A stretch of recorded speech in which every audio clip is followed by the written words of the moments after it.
Tuğ kəndinin mərkəzində yerləşən məbəd də hünərli məbədinin taleyini yaşayır. Abidə Tuğ kəndində 18-ci əsrdə 1736-cı il yerli put daşlardan və digər yerli tikinti materialları ilə Alban memarlığı üslubunda inşa edildiyi güman edilir. Abidəyə Ermənistanın işğalından sonra ermənilər tərəfindən ciddi müdaxilə edilərək tanınmaz hala salınmışdı. Tuğ kəndindəki abidələrin hamısı indiyə qədər əsaslı şəkildə dəqiq olunmasa da, bu abidənin ümumi görünüşü onun dini xarakterli tikinti olmadığı barədə fikir deməyə əsas verir. Lakin erməni millətçiləri abidənin tikinti quruluşunu dəyişərək abidəni kilsə kimi təqdim etmələri beynəlxalq hüquqa görə vandalizm aktı kimi dəyərləndirilməlidir. Ermənilər 7 iyun 2018-ci il tarixdə əvvəlcə abidənin qarşı tərəfini ot və tullantılardan təmizlədilər və orada böyük çalalar qazılaraq ora qəbir daşına bənzər uzun sal daşlar yerləşdirdilər.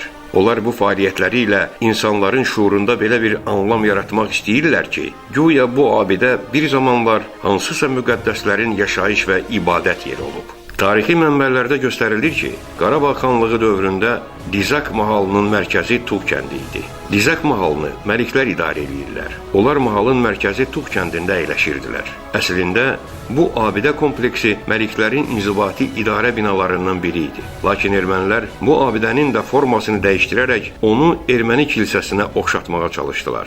Hətta bu vandal hərəkətlər erməni televiziyalarında da nümayiş etdirilirdi.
...1992-ci ildə Azərbaycanın 20% əraziləri Ermənistan silahlı qüvvələri tərəfindən işğal edildi.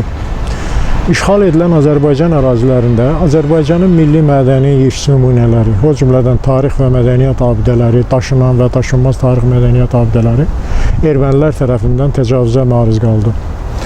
Bu abidələr sırasında 1880 memarlıq abidəsi, 769 arxeoloji abidə və 65 monumental heykəltaraşlıq nümunələri, bağlar, parklar və s. vardı. Ermənistan bu əraziləri işğal altında saxladığı son 28 ildəki bu dövr ərzində bu abidələrin deyək ki 72 məscidin dağıdılmasına və məhv olunmasını həyata keçirmiş. O cümlədən 350-dən çox tarixi qəbristanlıqlarımızın məhv olunmasını və qəbrüstü abidələrin, türbələrin dağıdılmasını həyata keçirmişdir. Və bir qism abidələrimiz isə, deyək ki, xristianlıq dövrü abidələrimiz isə formalarını dəyişdirib mənimsəməyə cəhd göstərilmişdir. Bütün bunlar silahlı münaqişələr zamanı tarix və mədəniyyət abidələrinin qorunması və mühafizəsi üçün 1954-cü ildə qəbul olunmuş Haqa Konvensiyasının bütün müddəalarına ziddir. Konvensiyada göstərilir ki, bir dövlət digər dövlətin ərazisini işğal edirsə belə, həmin ərazilərdə abidələrin dağıdılması, bir yerdən başqa yerə köçürülməsi, onların mənimsənilməsi qətiyyən yol verilməzdir. Yəni, bax, bu baxımdan erməni vandalizmi, yəni bizim bu ərazilərimizdə olan bütün növdən olan, yəni həm arxeoloji, tarixi, incəsənət abidələrimizin, memarlıq abidələrimizin soyqırımını, yəni bir növ Azərbaycan mədəniyyətinin soyqırımını həyata keçirtmişdilər. Abidənin ön tərəfinin yuxarı hissəsindən divar deşilərək 3 yerdə oyuqlar düzəldilmiş. Çardağının mərkəzində zəng qülləsi tikilmiş. Abidənin üzəri qırmızı kirəmitlə örtülmüş. İçərisi qazılaraq minbər düzəldilmişdi. Abidə kompleksinin giriş qapısı yenilənmiş. Divar yazıları və daş kitabələr dəyişdirilərək erməni dilində yazılmışdır. Bununla da abidə kompleksi bütünlüklə öz orijinal görüntüsündən məhrum edilərək erməniləşdirilmişdir.